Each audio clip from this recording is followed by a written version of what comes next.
Buenas noches, comunidad. Mi nombre es Roberto y esto me pasó hace como 4 años, cuando vivía en Monterrey, en Nuevo León, y trabajaba como técnico en informática en una empresa de contabilidad. En ese entonces tenía 27 años, y siempre fui medio solitario. El tipo de persona que prefiere quedarse en casa leyendo o navegando en internet que salir con los cuates. Vivía en un departamento chiquito que compartía con mi compañero de la universidad, Andrés. La empresa donde trabajaba quedaba en un edificio comercial viejo, y nuestro departamento de TI ocupaba un cuartito en el sótano. Éramos nomás 3 técnicos, yo, mi supervisor Ricardo, y otro vato que se llamaba Javier que tenía más experiencia que yo. El cuarto no tenía ventanas, nomás una ventilación artificial que hacía un ruido constante y molesto. Las paredes estaban pintadas de un verde deslavado, con manchas de humedad que formaban dibujos raros cuando te quedabas viendo mucho tiempo. Mi escritorio quedaba en la esquina más oscura del cuarto, debajo de una lámpara fluorescente que parpadeaba de vez en cuando.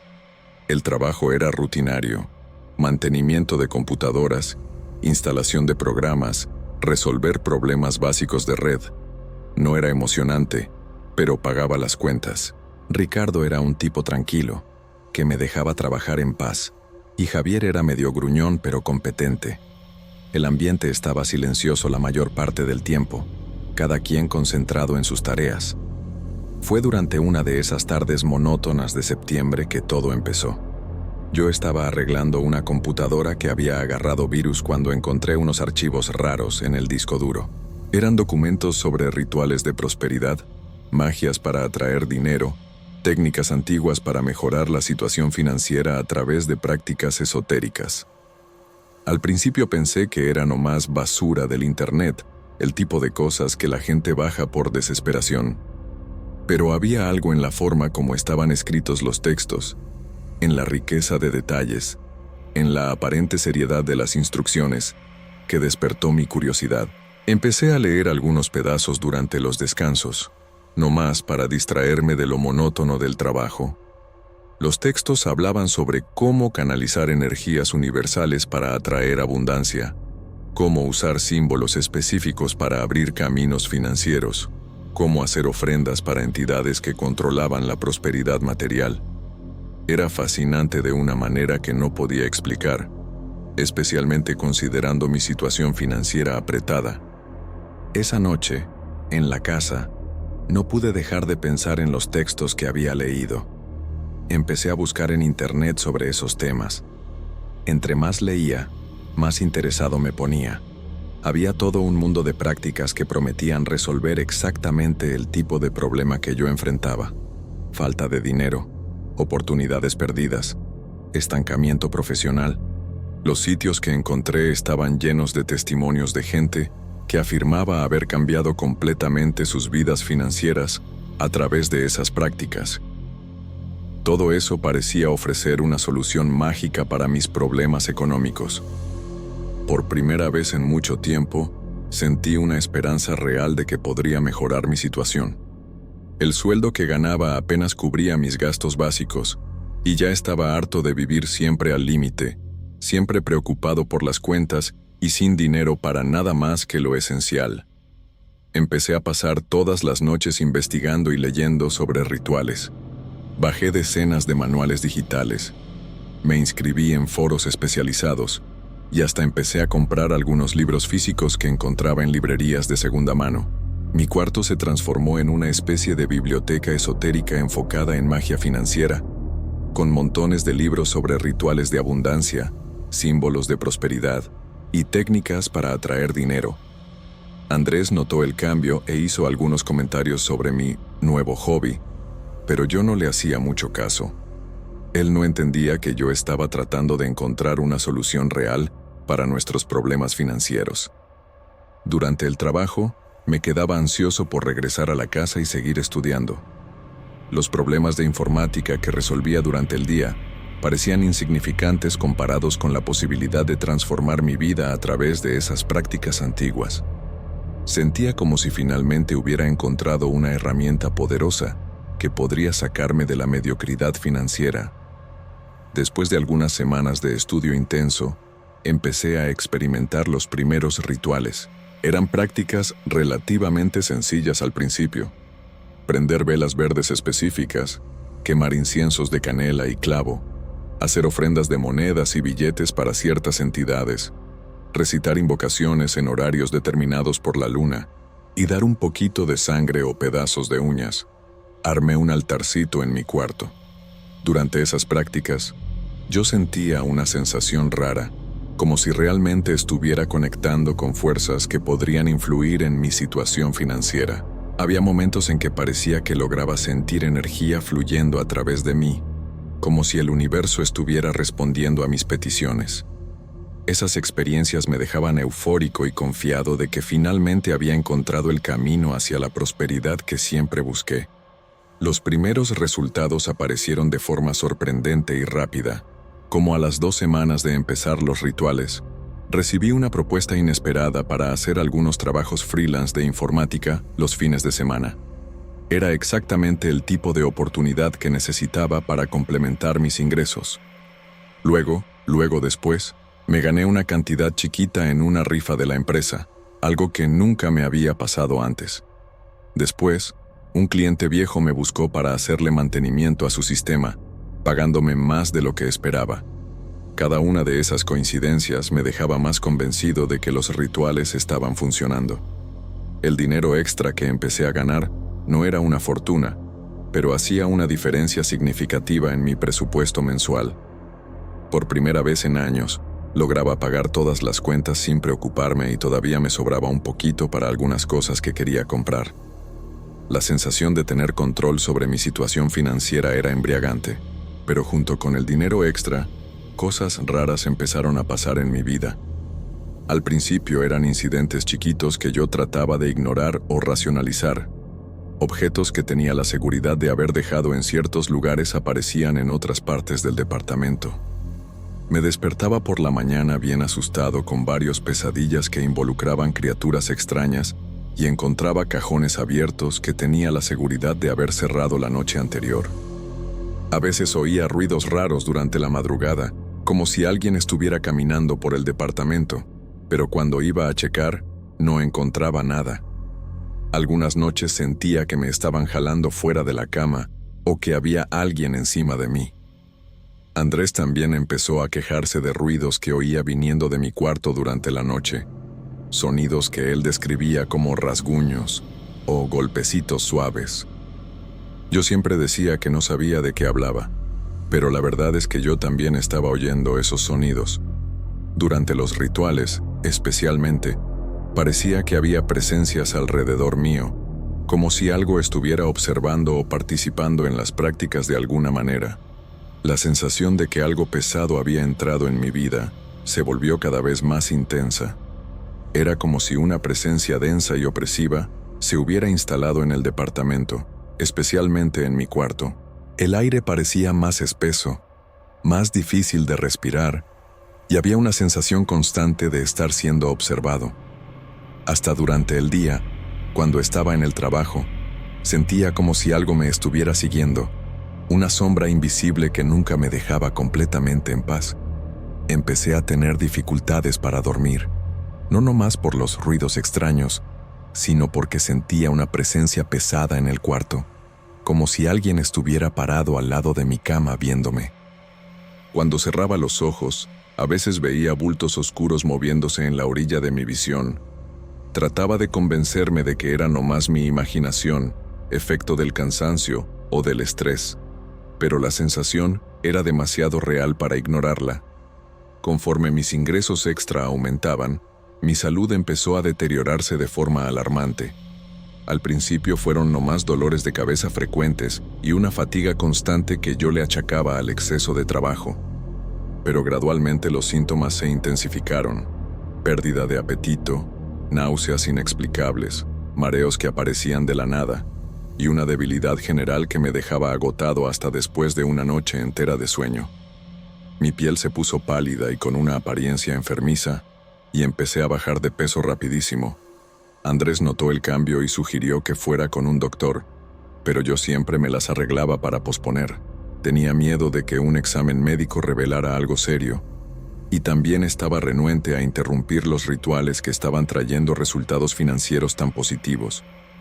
Había una correlación clara entre mi deterioro físico y el aumento de mi prosperidad, pero yo trataba de ignorar esa conexión obvia. Mi comportamiento empezó a cambiar de forma preocupante. Me obsesioné con el dinero de una manera que nunca había experimentado antes. Contaba y volvía a contar los billetes que ganaba, organizaba y reorganizaba mi cartera constantemente, y sentía una ansiedad intensa siempre que tenía que gastar cualquier cantidad, hasta en necesidades básicas. Paradójicamente, aunque estaba ganando más dinero que nunca, me sentía más inseguro financieramente que antes. Había una sensación constante de que la prosperidad podría desaparecer en cualquier momento si no mantenía los rituales, si no hacía las ofrendas correctas, si no dedicaba tiempo suficiente a las prácticas. Esa ansiedad se extendía a otras áreas de la vida. Me volví desconfiado, paranoico, siempre esperando que pasara algo malo para equilibrar la buena suerte que estaba teniendo. Fue durante una noche particularmente intensa de rituales que tuve la experiencia más aterrorizante. Estaba haciendo una invocación compleja para aumentar todavía más mis ingresos cuando sentí una presencia física en el cuarto. Algo tan real y tangible que casi podía tocarlo. El aire se puso helado de repente. Las velas empezaron a parpadear violentamente y oí una voz que no era la mía susurrando palabras que no lograba entender completamente. Pero el tono de la voz era amenazante, posesivo, como si algo estuviera reclamando propiedad sobre mí. Sentí una presión física en el pecho, como si manos invisibles me estuvieran agarrando, y por un momento tuve la certeza de que me iba a morir ahí mismo. Logré interrumpir el ritual y salí corriendo del cuarto, pero la sensación de terror se quedó conmigo por días. Fue en ese momento que me di cuenta de que había atraído algo mucho más peligroso de lo que imaginaba, algo que no estaba interesado nomás en ayudarme financieramente, sino que quería algo a cambio, algo que tal vez no estaba dispuesto a dar. En los días que siguieron a esa experiencia, la presencia en el departamento se volvió casi insoportable. Era como si algo estuviera constantemente a mi lado, respirando en mi oído, tocando mi piel con dedos helados, susurrando amenazas y exigencias que no lograba comprender totalmente. Mi salud física entró en colapso. Vomitaba constantemente, tenía fiebres inexplicables, y mi coordinación motora estaba tan comprometida que apenas podía trabajar. Andrés se asustó tanto con mi apariencia que amenazó con llamar una ambulancia si no buscaba ayuda médica inmediatamente. Pero yo sabía que ningún doctor lograría diagnosticar lo que realmente me estaba pasando. El dinero extra seguía llegando. De hecho, estaba ganando más que nunca, pero estaba pagando un precio que nunca imaginé que me cobrarían. Sentía como si hubiera hecho un pacto sin leer la letra chiquita, y ahora estaba descubriendo los términos reales del acuerdo. Fue mi hermana Carmen quien finalmente intervino. Andrés la buscó porque estaba desesperado y con miedo de lo que me podría pasar. Cuando Carmen me visitó, se quedó impactada con mi apariencia. Estaba visiblemente desnutrido, con ojeras profundas, temblores constantes y una palidez enfermiza que me hacía parecer un muerto caminando. Ella también sintió inmediatamente la atmósfera pesada del departamento, comentando que había algo mal con el lugar, una sensación de opresión que la dejaba incómoda. Carmen me convenció de buscar ayuda, no nomás médica, sino también espiritual. Ella conocía gente que tenía experiencia con ese tipo de situación, personas que podrían ayudarme a entender lo que había pasado y cómo revertir los efectos. De mala gana, acepté, porque estaba desesperado y con miedo de que la situación empeorara todavía más. El proceso de recuperación involucró tanto tratamiento psicológico como intervención espiritual. El doctor Vega me ayudó a entender los aspectos psicológicos de mi obsesión, mientras que un curandero tradicional que Carmen encontró me ayudó a hacer una limpia espiritual completa del departamento y de mi vida. Fue un proceso intenso y a veces aterrador, que involucró rituales de destierro, limpias con hierbas específicas y prácticas para cortar conexiones energéticas negativas. Gradualmente, la presencia pesada que sentía en el departamento empezó a disminuir. Los fenómenos paranormales se volvieron menos frecuentes y mi salud física empezó a recuperarse lentamente. Curiosamente, conforme me liberaba de la influencia negativa, el dinero extra también dejó de llegar, confirmando mi sospecha de que había una conexión directa entre la prosperidad artificial y la presencia maligna. Hoy, 4 años después, tengo una perspectiva completamente diferente sobre esa experiencia. Entiendo que mi obsesión con rituales de prosperidad me llevó a abrir puertas que debería haber mantenido cerradas, a invitar influencias que cobraron un precio muy alto por lo que ofrecieron. El dinero extra que gané durante ese periodo no valió ni de cerca el sufrimiento físico y mental que experimenté, ni los riesgos que corrí. Aprendí que no existen atajos mágicos para la prosperidad, que el verdadero éxito financiero viene de trabajo honesto, planeación cuidadosa y paciencia. Mi salud se recuperó completamente después de que paré con todas las prácticas esotéricas, y hoy tengo una vida financiera estable basada en métodos convencionales. La experiencia me enseñó sobre los peligros de buscar soluciones fáciles para problemas complejos y sobre la importancia de cuestionar el verdadero costo de cualquier ayuda que parezca demasiado buena para ser verdad. Mi nombre es Gabriel. Tengo 38 años y vivo en Monterrey, Nuevo León. No sé bien por dónde empezar, nomás sé que mi vida ya fue más sencilla, o tal vez yo nomás pensaba que era así. Hasta hace poco, yo era un hombre casado, rutina marcada por horarios del trabajo, cafés calientes y certezas chiquitas, de esas que ocupan el silencio. Lucía estaba a mi lado desde hace años. Mucha gente pensaba que éramos perfectos juntos, pero no tenían ni idea de lo que pasaba entre 4 paredes. La verdad sea dicha, ni yo sabía ya. Lo que nadie sabía, y que hasta hoy me duele admitir, es que fui yo quien dio el peor paso. Yo le fui infiel a Lucía, un error estúpido, nacido del aburrimiento, de la vanidad, de esas ganas desesperadas de sentir algo diferente. Duró poco, pero fue suficiente para destruir todo lo que habíamos construido. Cuando ella se enteró, el mundo se vino abajo dentro de nuestra casa. Gritos, portazos, promesas rotas, todo deshaciéndose sin oportunidad de regreso. Después de la separación, empecé a sentir que algo estaba muy mal. Al principio, eran nomás las llamadas, números diferentes, siempre tarde en la noche, silencio del otro lado, hasta que, si aguantaba la respiración, escuchaba susurros, sonidos casi inaudibles, como si una sombra me hablara por las grietas del tiempo. Pensé que era paranoia, peso en la conciencia, que tal vez la culpa me estaba jugando chueco, pero las llamadas no pararon.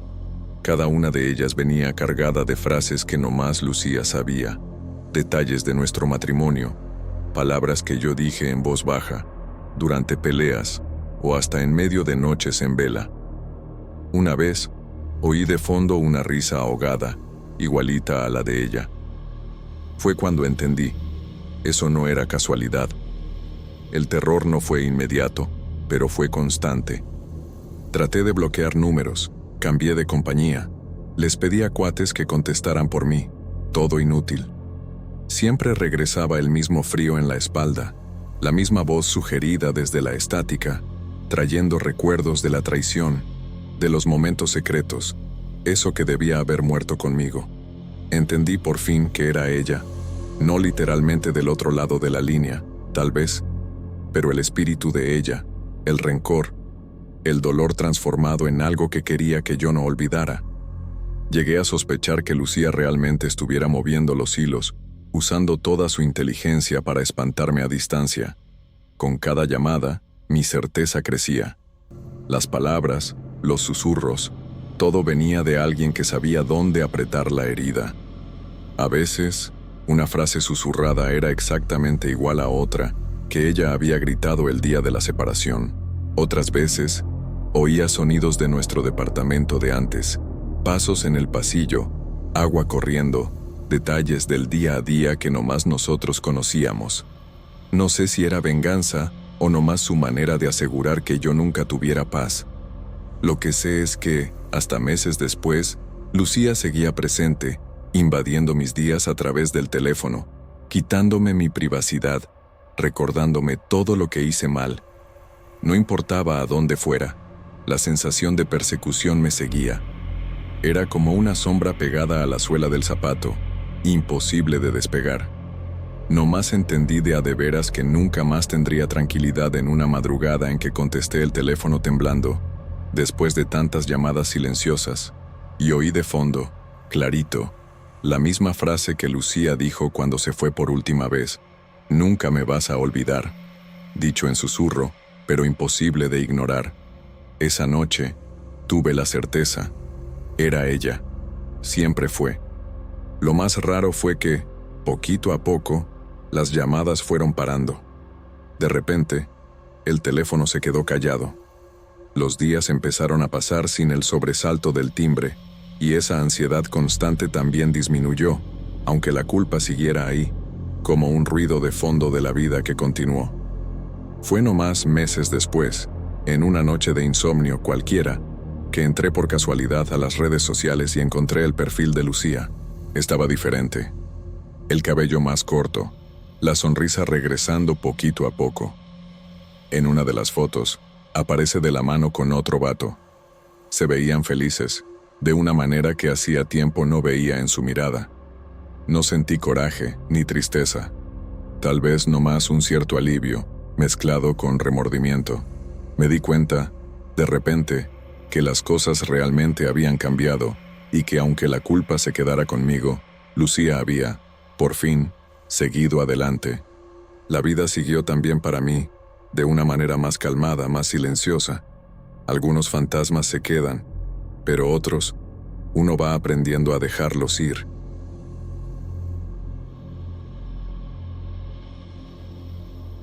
Buenas noches, comunidad. Yo nací y crecí en Apodaca, Nuevo León. Mi familia está aquí desde hace generaciones, y conozco cada esquina de esta ciudad como la palma de mi mano. Trabajo en la misma empresa desde hace casi 8 años, y siempre fui reconocido por mi eficiencia y dedicación. Empecé como asistente administrativo y, con mucho esfuerzo, conseguí el puesto de coordinador de proyectos hace 2 años.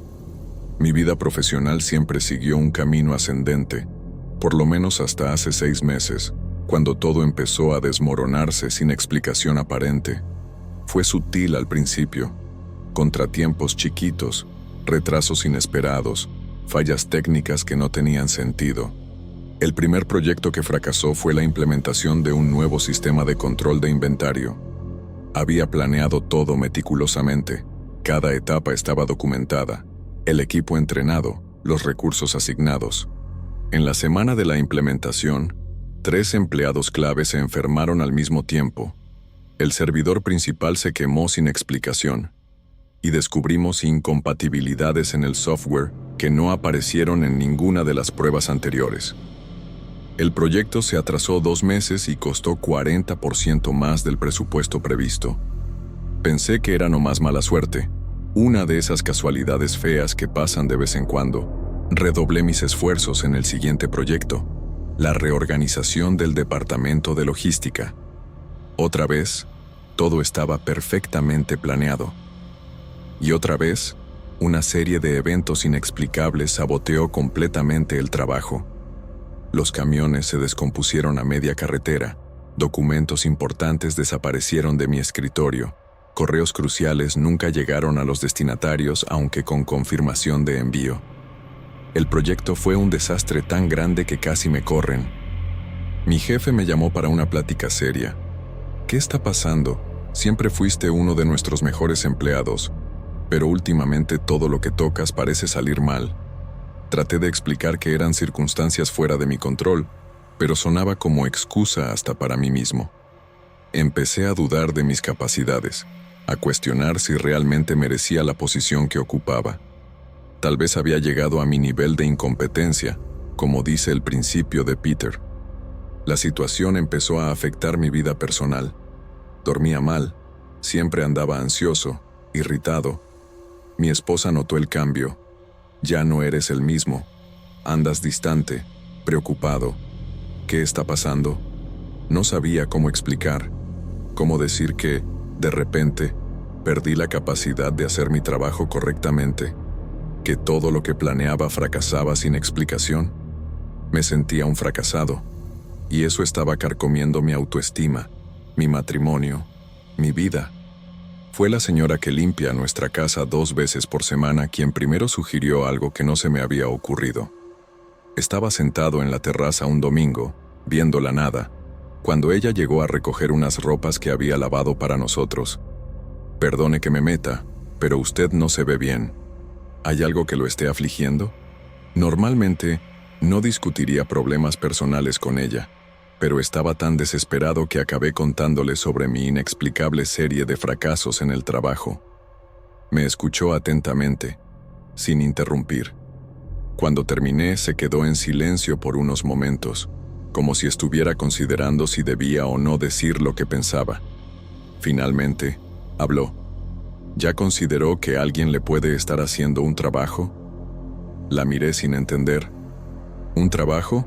¿Qué tipo de trabajo? Bajó la voz, aunque no había nadie cerca. Un trabajo de brujería, señor. Una maldición. Aquí en Apodaca, mucha gente todavía cree en esas cosas. No sería la primera vez que veo a alguien ser perjudicado así en el trabajo. Me reí nerviosamente. Nunca fui supersticioso. Mi familia es católica. Voy a misa ocasionalmente. Pero nunca creí en brujería, mal de ojo o cosas así. Creo que no es eso, respondí, tratando de ser educado. Se encogió de hombros. Usted sabrá. Pero si cambia de opinión, mi prima es curandera. Ella podría ayudar a descubrir si hay algo así y cómo deshacerlo. Agradecí y cambié de tema, pero sus palabras se quedaron martillando en mi cabeza el resto del día. El lunes siguiente, regresé al trabajo decidido a revertir mi racha de mala suerte. Tenía un nuevo proyecto que presentar, una propuesta de optimización de la línea de producción que podría ahorrar miles de pesos mensuales. Me pasé todo el fin de semana trabajando en ella, revisando cada detalle, anticipando posibles problemas. Estaba confiado de que, esta vez, todo saldría bien. La presentación estaba programada para las 10. A las 9:45, mi computadora se trabó completamente. Traté de reiniciar, pero no pasaba nada. El técnico de TI la revisó y dijo que el disco duro se había quemado. Todos los archivos estaban perdidos. No tenía respaldo reciente. El último era de 3 días atrás, antes de los principales cambios que había hecho. Tuve que improvisar la presentación, usando nomás mis notas y memoria. Fue un desastre. Tartamudeé, olvidé puntos importantes, no pude responder preguntas básicas. Vi en los ojos de mi jefe la decepción, tal vez hasta la certeza de que había cometido un error al promoverme. Salí de la sala de juntas sintiéndome humillado, derrotado. En el baño, me lavé la cara con agua fría, tratando de recomponerme. Fue cuando noté algo raro en el espejo. Me veía más flaco, con ojeras profundas, casi irreconocible. 6 meses de fracasos constantes me habían transformado en otra persona. Regresé a mi escritorio y encontré a una compañera revisando mis cosas. Se asustó cuando me vio. Disculpa, nomás estaba buscando ese reporte que mencionaste ayer, dijo, visiblemente apenada. Me pareció raro, pues no recordaba haber mencionado ningún reporte. Además, ¿por qué estaría buscando en mi saco, que estaba colgado en la silla? Pero estaba tan alterado por la presentación fracasada, que nomás asentí y me senté, sin fuerzas para cuestionar. Esa noche, las palabras de la señora que limpiaba mi casa regresaron con fuerza. ¿Y si tenía razón? ¿Y si alguien realmente me estaba haciendo algún tipo de trabajo? Parecía absurdo, cosa de película o telenovela mexicana. Pero ¿cómo explicar tantos fracasos consecutivos, tantas casualidades improbables, tantos problemas que surgían exactamente en los momentos más críticos? Decidí que no tenía nada que perder. Al día siguiente, pedí el contacto de la tal prima curandera. La curandera vivía en las afueras de Apodaca, en una casa sencilla pero bien cuidada. No había nada en su apariencia que sugiriera una bruja o mística. Parecía nomás una señora común, de mediana edad, vestida normal. Le conté mi situación, sintiéndome un poco ridículo por estar ahí. Me escuchó con la misma atención que su prima había demostrado, pero sus ojos parecían ver más allá de mis palabras, como si estuviera leyendo algo escrito en mí que ni yo mismo podía ver. Cuando terminé, asintió lentamente. Sí, hay algo trabajando contra usted. Puedo sentir la energía negativa. Alguien cercano, alguien que lo ve todos los días, está haciendo un trabajo para perjudicarlo. Sentí un escalofrío recorrer mi espalda. ¿Cómo puede estar segura?, pregunté, todavía escéptico. Sonrió pacientemente.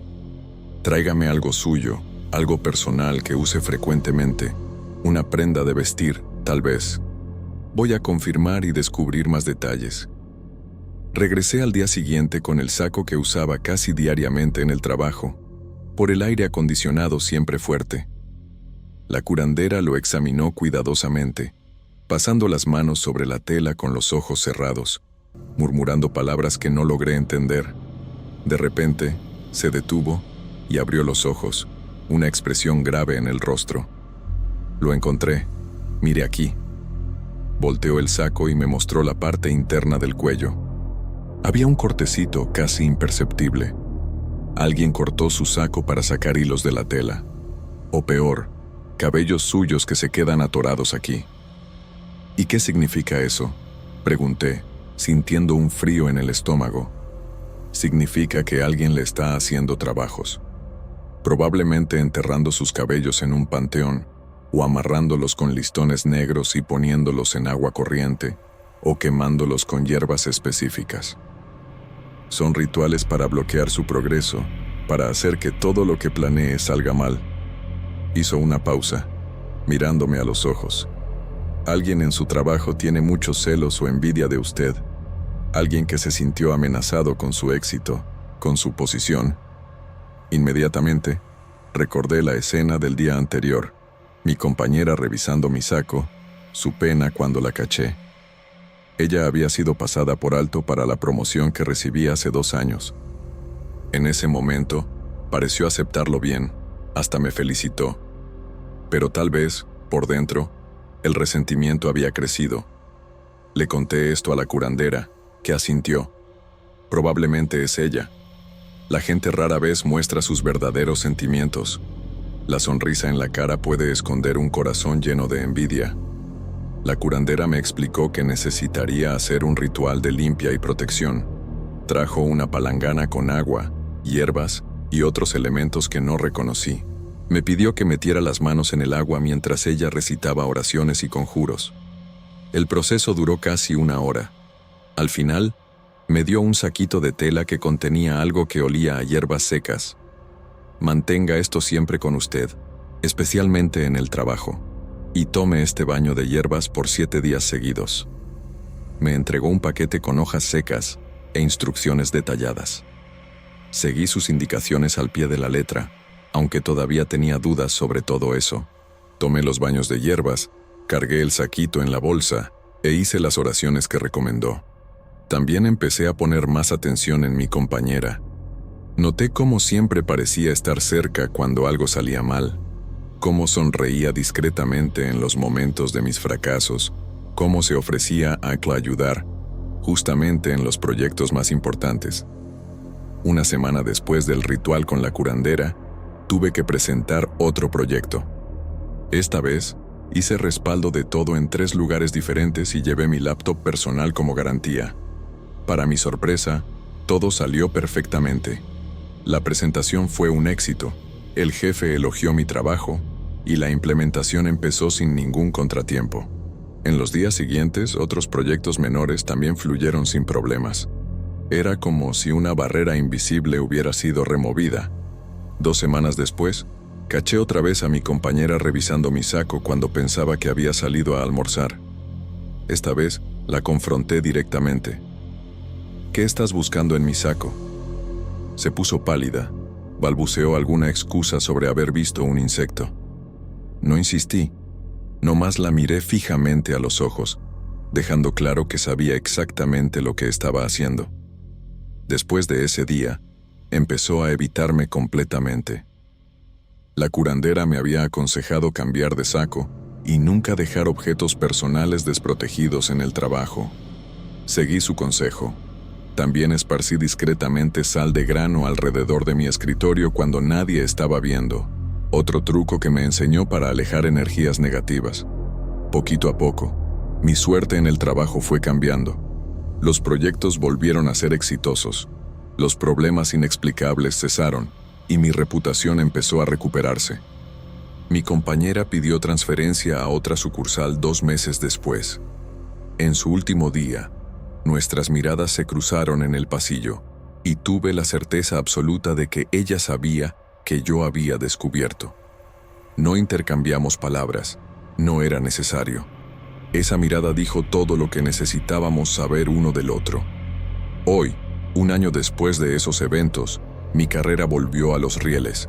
Me promovieron otra vez y ahora lidero un equipo más grande. Todavía cargo el saquito de hierbas que me dio la curandera, más por gratitud que por necesidad.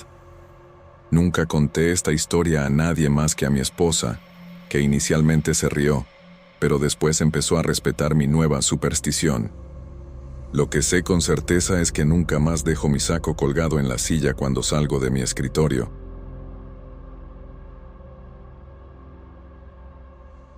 Era un jueves común cuando descubrí la verdad sobre mi antiguo jefe. Yo trabajaba en una empresa chiquita de contabilidad aquí en Monterrey, bien en el centro de la ciudad. La oficina quedaba en un edificio viejo, de esos con pasillos oscuros y elevador ruidoso. Mi jefe siempre fue medio raro, pero yo pensaba que era nomás su manera de ser. Tenía como 60 años, cabello canoso siempre peinado hacia atrás y usaba trajes que parecían ser de los 80. Su empresa funcionaba desde hace más de 20 años en el mismo lugar. Todo mundo en la región conocía la oficina. Era referencia para negocios chiquitos. Yo trabajaba ahí desde hace 3 años como auxiliar contable. El sueldo no era gran cosa, pero alcanzaba para vivir tranquilo. Lo que siempre me llamó la atención era cómo mi jefe trataba a los empleados que se salían de la empresa. Se ponía muy nervioso cuando alguien pedía renuncia. No era nomás molestia normal de patrón. Era algo diferente, una ansiedad rara. Recuerdo que cuando una compañera se salió, se quedó días sin hablar bien con nadie. Ella había trabajado con nosotros por 2 años. Era una chavita nueva, recién egresada. Dijo que había conseguido un trabajo mejor en una empresa más grande. Mi jefe trató de todo para que se quedara. Le ofreció aumento, cambio de horario, hasta vacaciones extras. Cuando ella insistió que se iba de todas maneras, se puso con una cara muy rara. En los últimos días de ella en la oficina, casi no la volteaba a ver. Después de que se fue, él desapareció por 1 semana entera. Lo mismo pasó con otro compañero que trabajó con nosotros por 5 años. Era un vato súper dedicado. Llegaba temprano, se salía tarde, nunca dio problemas. Cuando decidió salirse para poner su propio negocio, mi jefe se desesperó. Le ofreció sociedad, prometió que iba a ganar más. Dijo que le iba a dar participación en las ganancias. El muchacho hasta se confundió con tanto ofrecimiento, pero ya había decidido. En los últimos días de él en la oficina, mi jefe empezó a actuar de forma muy extraña. Se quedaba susurrando cosas solo, revisando unos papeles viejos que guardaba en un cajón con llave. Después de que el empleado se fue, mi jefe se enfermó por 2 semanas. Dijo que era gripa, pero yo nunca vi gripa que dejara a alguien con ojeras tan hundidas. La oficina siempre tuvo unas cosas raras que yo nunca les hice mucho caso. Tenía unos objetos raros en la oficina de mi jefe, unas figuritas que él decía que eran artesanía mexicana. Siempre había un olor medio dulce en el aire, como si fuera incienso quemándose en algún lado. Tenía un librero lleno de libros viejos, algunos en español, otros en idiomas que yo no reconocía. De vez en cuando le llegaban unas cartas con timbres raros, parecían ser de otros países. Él siempre agarraba esas cartas personalmente y las guardaba en una carpeta que tenía en la caja fuerte. Una vez le pregunté sobre los libros y me dijo que era su hobby, que le gustaba estudiar historia antigua. En ese entonces me pareció normal, cada quien tiene sus manías. Todo cambió cuando un compañero que todavía trabajaba conmigo me enseñó una grabación en su celular. Había dejado el aparato grabando un viernes en la noche, escondido atrás de unos libros en el librero de la sala común. Dijo que tenía desconfianza del jefe desde hace tiempo. Pensaba que él revisaba nuestras cosas cuando no estábamos. La grabación empezaba normal, no más el ruido del edificio vacío, pero después de como 2 horas, se oía pasos y la voz de mi jefe. Estaba hablando solo, o por lo menos parecía estar solo. Su voz estaba diferente, más grave, como si estuviera recitando algo. Eran palabras en español mezcladas con otras que yo nunca había oído. Mi compañero dijo que le había dado miedo oír eso solo. Escuchamos la grabación juntos en su carro, después del trabajo. El audio duraba casi 1 hora entera. Se oía a mi jefe caminando por la sala, moviendo objetos, prendiendo algo que hacía ruido de cerillo. En algunos momentos, decía nombres de empleados que se habían salido de la empresa, repitiéndolos varias veces como si fuera una oración o mandamiento. Su voz se ponía cada vez más intensa, como si le estuviera pidiendo algo a alguien. Había momentos de silencio absoluto. Después volvía a hablar, siempre repitiendo los mismos nombres y las mismas palabras extrañas. Al final de la grabación, se oía que guardaba cosas, cerraba cajones y se salía de la sala. El sonido de sus pasos hacía eco en el pasillo vacío. Mi compañero dijo que había buscado en internet sobre las palabras que logró entender en la grabación. Descubrió que eran términos usados en rituales de magia negra, prácticas que mezclaban catolicismo con creencias indígenas antiguas. Nuevo León siempre ha tenido una tradición fuerte de esas prácticas esotéricas, y algunas personas todavía hacían trabajos espirituales usando objetos personales y nombres de otras personas. Me enseñó algunos sitios que hablaban sobre eso, y la descripción coincidía con lo que estábamos oyendo en la grabación. Eran rituales específicos para causar problemas en la vida de personas determinadas, usando sus nombres y objetos que les habían pertenecido. Nos quedamos los dos en silencio por un rato, procesando lo que eso significaba. Empecé a entender que mi jefe no estaba nomás haciendo rituales al azar. Estaba haciendo trabajos específicos contra los empleados que se salían de la empresa. Los objetos personales que siempre pedía prestados y nunca regresaba. Las preguntas sobre nuestra vida particular. Todo era parte de un sistema.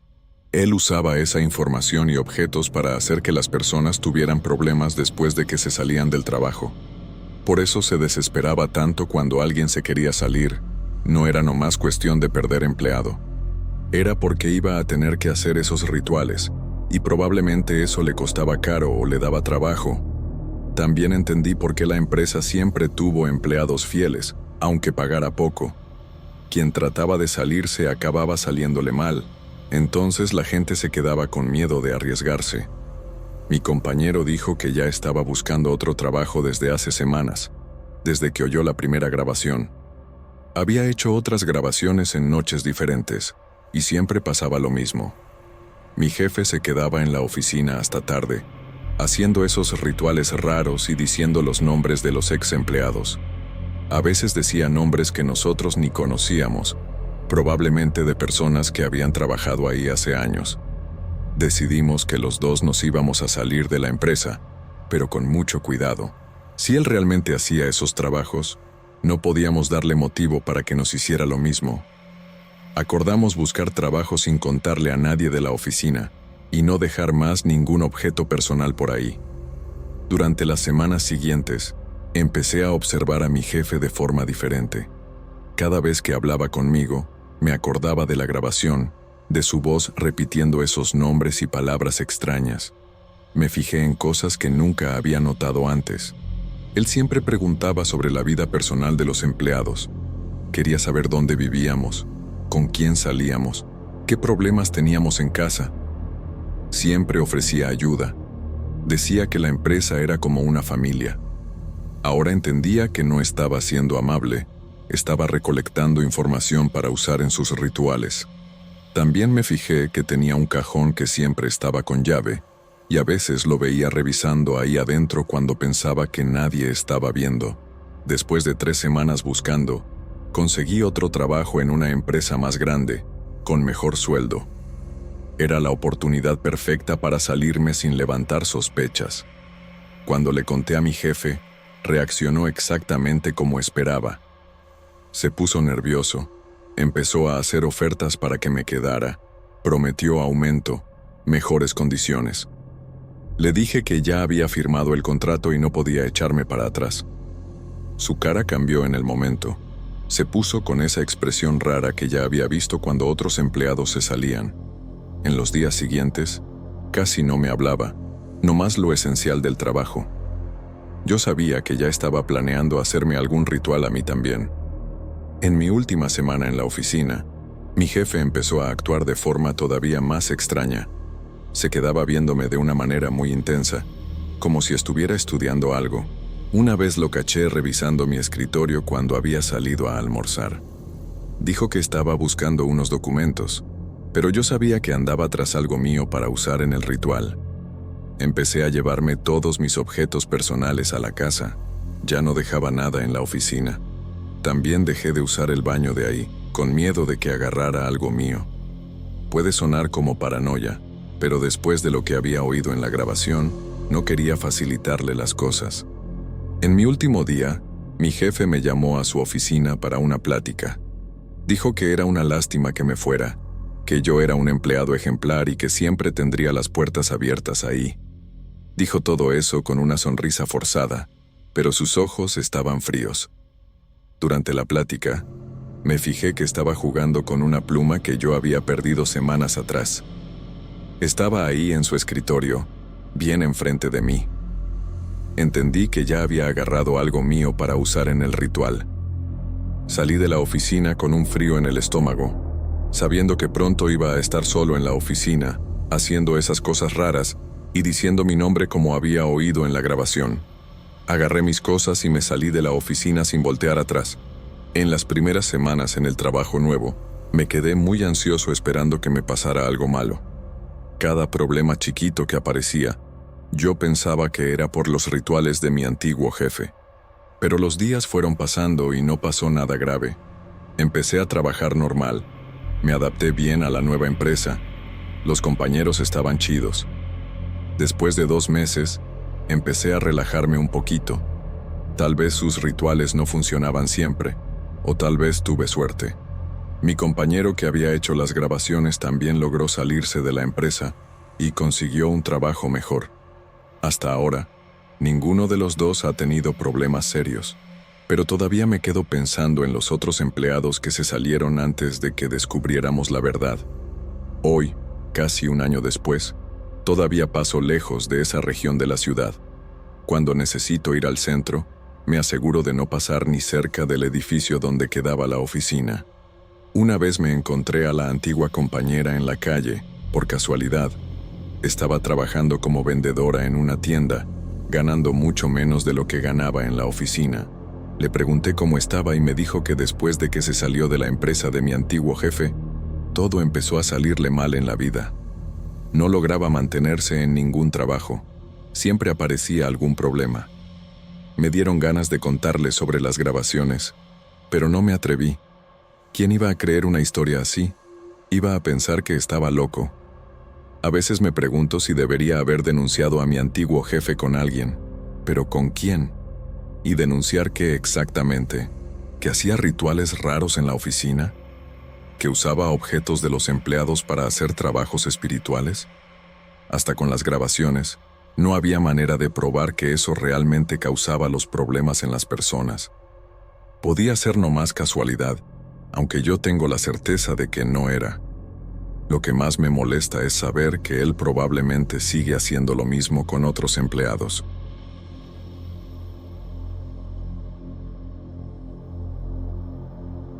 Mi abuelo murió en marzo de 2019, aquí mismo en Monterrey, donde siempre hemos vivido.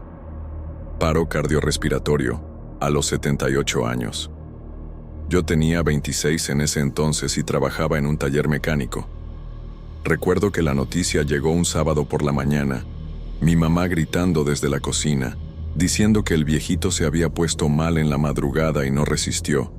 Él vivía solo en una casita chiquita, después de que mi abuela murió, como 5 años antes. Nosotros no éramos muy cercanos. Él era medio gruñón, de esos viejitos que se quejan de todo y dicen que antes era mejor. Pero era familia. Dolió igual. Su casa quedaba nomás a unos 15 minutos de la nuestra, pero yo lo visitaba poco. Siempre tenía pretexto. Trabajo, cansancio, flojera nomás. Ahora me arrepiento, claro. Siempre queda esa culpa cuando alguien se muere. Lo raro empezó luego después del funeral. Mi mamá se quedó comentando que no encontraron el celular del abue por ningún lado. Volteó toda la casa. Mi tío también ayudó, pero nada. Era un Samsung viejito, de esos con teclado físico, que él usaba más para recibir llamadas nomás. El viejito era necio. No quería smartphone de ninguna manera. Decía que era cosa de vagos.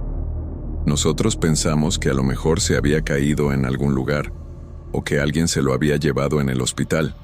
Esas cosas se pierden fácil. Mi mamá hasta fue a la delegación a hacer denuncia, más por quedar tranquila nomás. El policía ni le hizo mucho caso. Dijo que celular viejo así nadie se lo roba. Ahí quedó la cosa. Nosotros cancelamos la línea unos días después, para no estar pagando de a gratis. Pasó casi un año entero sin nada. Yo ya hasta me había olvidado de esa historia del celular. La vida siguió normal. Seguí en el taller, ganando mis 1,000 y tantos pesos al mes, viviendo en la misma casa con mi mamá y mi hermano más chico. La rutina era siempre igual. Me levantaba a las 6, desayunaba, agarraba el camión de las 7 y trabajaba hasta las 5. Regresaba a la casa, cenaba viendo la tele y me dormía temprano. Fin de semana era chela con los cuates o fútbol en la canchita cerca de la casa. Nada del otro mundo, vida de trabajador común nomás. La muerte del abue ya se había vuelto nomás un recuerdo triste, de esos que uno carga pero no anda pensando todos los días. Hasta que en febrero de 2020, un jueves que me acuerdo bien porque era día de raya, llegó el primer mensaje. Era por la mañana. Yo estaba desayunando antes de salir al trabajo. Mi celular sonó, mensaje en WhatsApp. Cuando vi el número, casi escupo el café. Era el número de mi abuelo, el mismo que habíamos cancelado casi un año antes. Me quedé viendo la pantalla sin creerlo. El mensaje era sencillo. Hola, nieto, no más eso. Pensé que era algún error. A lo mejor la compañía había reutilizado el número y alguien estaba mandando mensaje a la persona equivocada. Pasa, pero me dio un escalofrío raro de todas maneras. Me quedé unos minutos parado ahí en la cocina, viendo el teléfono. Mi mamá preguntó si estaba bien. Le dije que era nomás trabajo. No quería preocuparla de a gratis. Guardé el celular y me fui a trabajar, pero me quedé todo el día pensando en eso. En la noche, cuando llegué a la casa, tenía otros 2 mensajes del mismo número. El primero decía, sé que viste mi mensaje. El segundo, no me ignores. El tono era diferente, más amenazante. Me empecé a poner nervioso de a de veras. Pensé en contarle a mi mamá, pero ya estaba dormida y no la quería despertar con esa historia rara. Me quedé en la sala, viendo la tele, pero no podía poner atención a nada. A cada rato veía el celular, esperando que llegara algo más. No llegó nada esa noche, pero casi no pude dormir. Me quedaba imaginando quién podría estar haciendo eso. Algún conocido que sabía el número del abue. Pero ¿quién haría una broma así? ¿Y cómo consiguió el número si la línea estaba cancelada? No tenía ni pies ni cabeza. El viernes por la mañana, luego que me desperté, tenía un mensaje nuevo. Esta vez era diferente. Sales de tu casa a las 7:15 todos los días. Agarras el camión en Tecnológico. Trabajas en el taller del señor Raúl. Se me heló la sangre. Quien fuera que fuera sabía mi rutina, sabía dónde trabajaba, qué camión agarraba, hasta la hora exactita que salía de la casa. Me empecé a sudar frío ahí mismo, todavía en la cama. Me levanté y me fui hasta la ventana de mi cuarto, que da a la calle. Volteé para todos lados, buscando a alguien sospechoso, algún carro parado, cualquier cosa, pero estaba todo normal. Las mismas casas de siempre, el mismo movimiento de siempre. Doña Carmen barriendo la banqueta, el perro del vecino ladrando, chamaquitos yendo a la escuela. Nada fuera de lo normal. Pero yo sabía que alguien me estaba viendo. Tenía que estar. ¿Cómo más sabría mis horarios? Decidí no ir a trabajar ese día. Le hablé al señor Raúl y le dije que estaba enfermo, con dolor de panza. Refunfuñó un poquito, pero me dejó. Me quedé en la casa todo el día, como que escondiéndome. No salí ni a comprar pan. Mi mamá se me hizo raro. Preguntó si estaba bien. Le dije que era nomás un malestar. Me hizo un té de manzanilla y se quedó cuidándome. Eso me tranquilizó un poquito. Tener a alguien cerca, pero al mismo tiempo me puso más preocupado. ¿Y si quien estaba mandando los mensajes sabía dónde vivía? ¿Y si le hacía algo a mi familia? Me puse a pensar en todas las posibilidades feas. Durante la tarde, me quedé en la ventana de la sala, viendo la calle. Anoté todos los carros que pasaron, todas las personas que caminaron por la banqueta. Quería ver si alguien estaba vigilando la casa, pero no vi nada sospechoso. En la noche llegó otro mensaje. ¿Por qué no fuiste a trabajar hoy? Me tembló la mano cuando lo leí. Quien fuera que fuera de a de veras me estaba vigilando. Sabía que no había salido de la casa.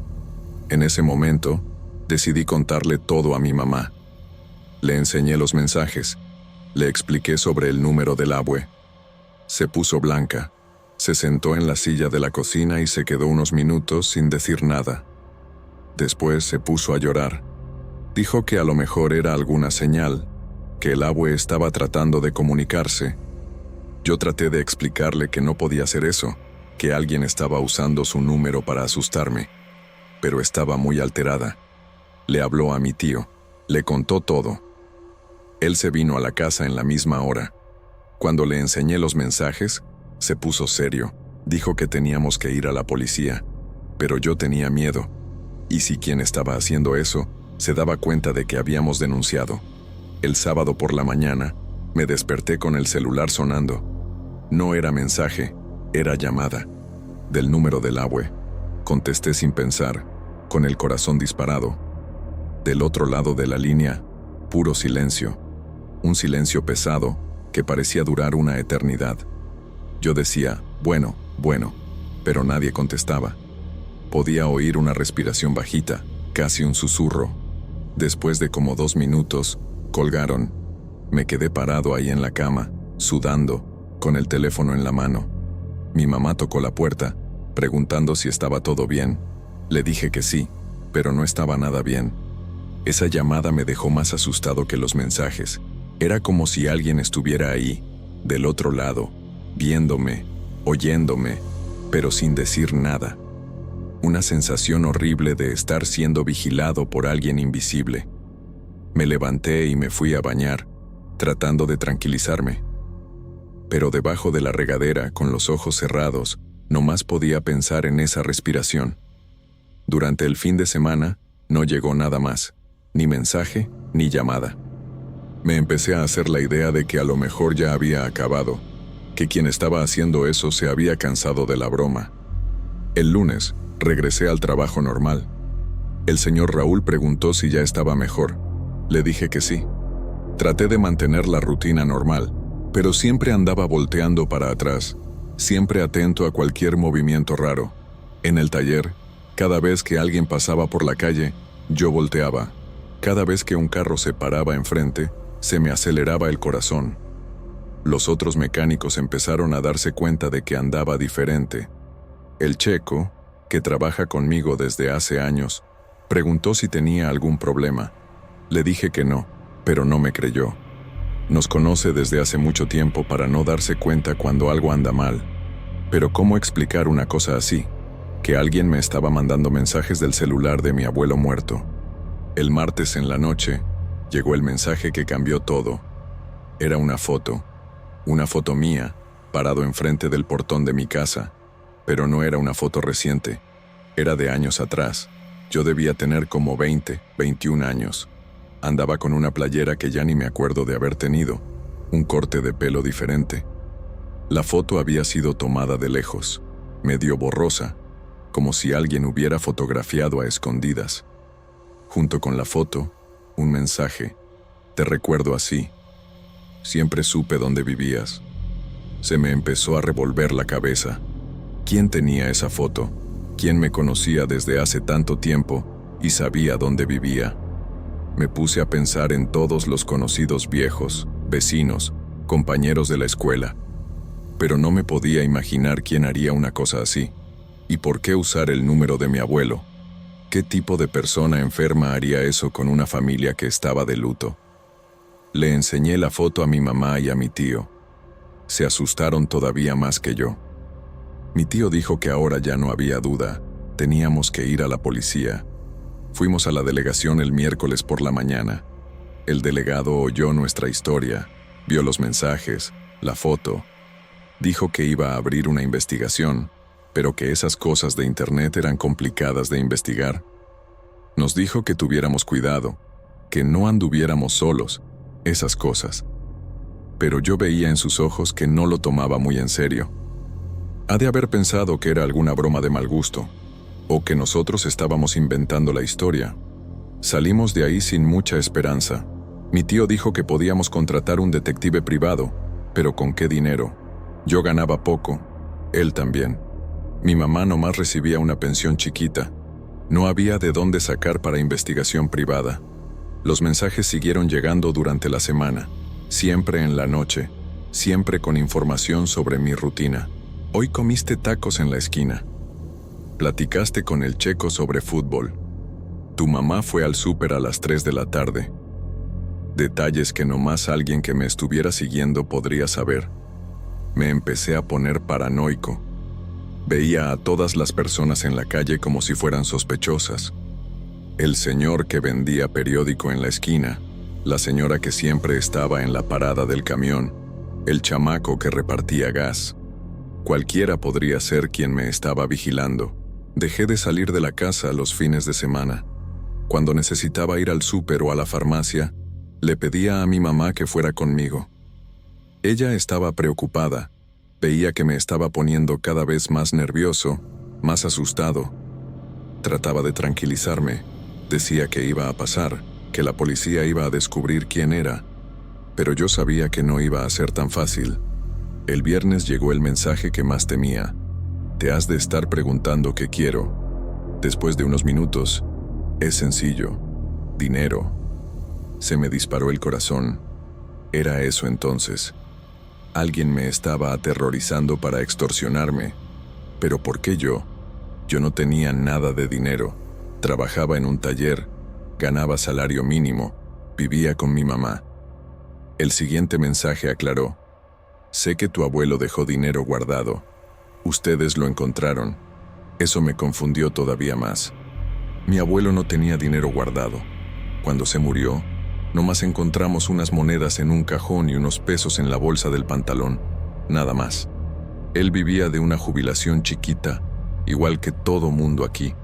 ¿De dónde sacó esa persona que tenía dinero escondido? Contesté por primera vez. Mi abuelo no tenía nada de dinero. La respuesta llegó rapidito. No me mientas. El fin de semana fue un infierno. Los mensajes no paraban de llegar. Yo sé que encontraron el dinero. No sirve de nada fingir. Me vas a pagar o te vas a arrepentir. Cada mensaje me dejaba más desesperado. ¿Cómo convencer a alguien de que no existía nada de dinero? Mi mamá y yo volteamos la casa del abue otra vez, buscando cualquier cosa que se nos hubiera pasado. Vimos atrás de los muebles, dentro de libros viejos, hasta en el patio. Nada. No había dinero escondido en ningún lado. Pero los mensajes seguían insistiendo. Tienen hasta el lunes para decidir. No me prueben. Sé dónde viven. El domingo en la noche. Ya ni podía comer. Mi mamá hizo mi comida favorita, tacos de carnitas, pero no tenía hambre. Nomás me quedaba viendo el plato, pensando en qué iba a pasar el lunes. ¿Qué tipo de cosa haría esa persona si no pagaba? El lunes por la mañana, el mensaje llegó temprano. Última oportunidad, 5,000 pesos. Hoy en la noche, 5,000 pesos. Era casi 5 meses de mi sueldo. ¿De dónde iba a sacar ese dinero? Pensé en pedir prestado, pero ¿a quién? Mis cuates eran todos como yo, trabajadores sencillos. Mi familia no tenía dinero. Pensé en ir al banco, tratar de sacar un préstamo, pero sabía que no iba a poder. Tenía el nombre sucio por unas mensualidades de una moto que no pude pagar el año anterior. Me pasé todo el día en el taller sin poder trabajar bien. El señor Raúl se dio cuenta de que andaba pésimo. Preguntó si me quería ir a la casa. Le dije que estaba bien, pero no estaba nada bien. Estaba desesperado. En la tarde llegó otro mensaje con instrucciones. Vete a esta plaza. 10 de la noche. Deja el dinero debajo de la banca. Ve solo. Y la dirección de la plaza estaba abajo. No tenía de otra. Agarré todo el dinero que tenía guardado, como 800 pesos. Le pedí prestado a mi mamá, otros 300.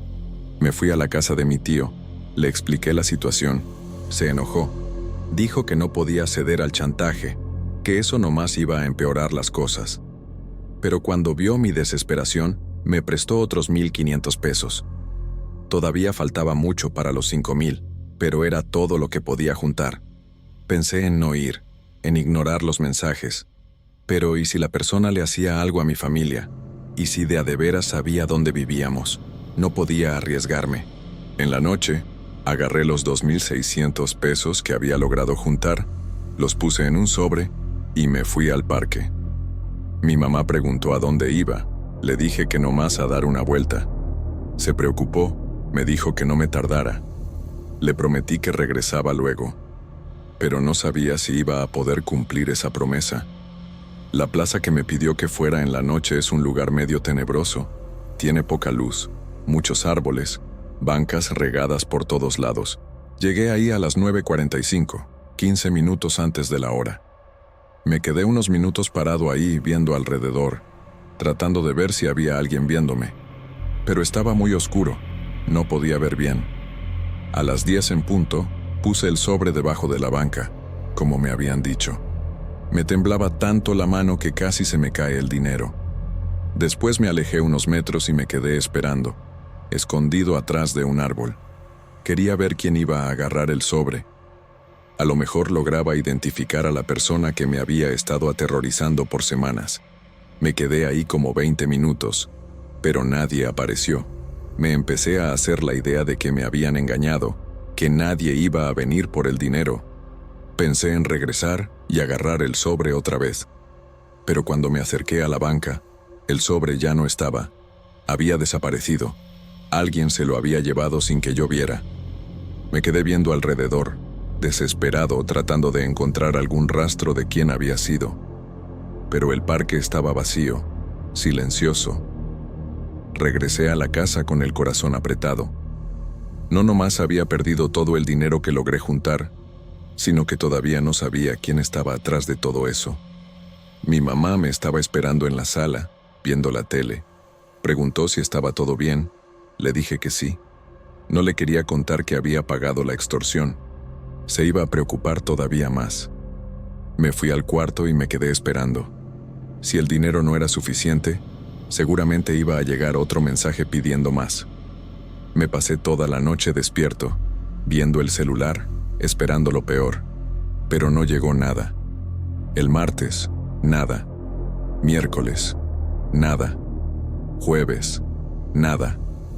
Me empecé a hacer la idea de que había acabado, que quien fuera que fuera había quedado conforme con el dinero que logré juntar. Aunque fuera menos de la mitad de lo que pidió, a lo mejor había sido suficiente. Poco a poco, fui regresando a la rutina normal. Volví a trabajar bien, a platicar con los compañeros, a salir de la casa los fines de semana. Mi mamá se dio cuenta de que andaba mejor, más tranquilo. Preguntó si habían parado los mensajes. Le dije que sí. Se alivió. Dijo que había rezado mucho para que todo se arreglara. Mi tío también preguntó sobre el asunto algunas veces, siempre preocupado. Le dije que aparentemente había sido nomás una broma de mal gusto que ya había acabado. No quedó muy convencido, pero no insistió en el tema. Pasaron semanas, después meses, y no pasó nada más. Nunca más recibí mensajes de ese número. Hasta hoy, más de 3 años después, no sé quién estaba atrás de esos mensajes. Nunca descubrí cómo alguien consiguió el número de mi abuelo, cómo sabía tanto sobre mi rutina, cómo tenía esa foto vieja mía. La policía nunca pudo descubrir nada. El caso se archivó por falta de pruebas. A veces me quedo pensando si de a de veras fue alguien que conocía a mi abuelo, alguien que sabía de nuestra familia, o si fue nomás un estafador que consiguió el número de alguna manera y decidió usarme como víctima. Pero la foto vieja me intriga hasta hoy. ¿Quién tendría una foto mía de tantos años atrás? ¿Y por qué usar justamente el número de mi abuelo muerto? Esas preguntas se quedaron sin respuesta. Lo que importa es que paró. Nunca más recibí mensajes raros. Nunca más me sentí vigilado. Pero cambió algo en mí. Ando más atento a las personas alrededor, más desconfiado. Y siempre que veo el número de mi abuelo guardado en mi celular, que nunca he tenido valor de borrar, me da una angustia, una sensación de que a lo mejor un día los mensajes regresen,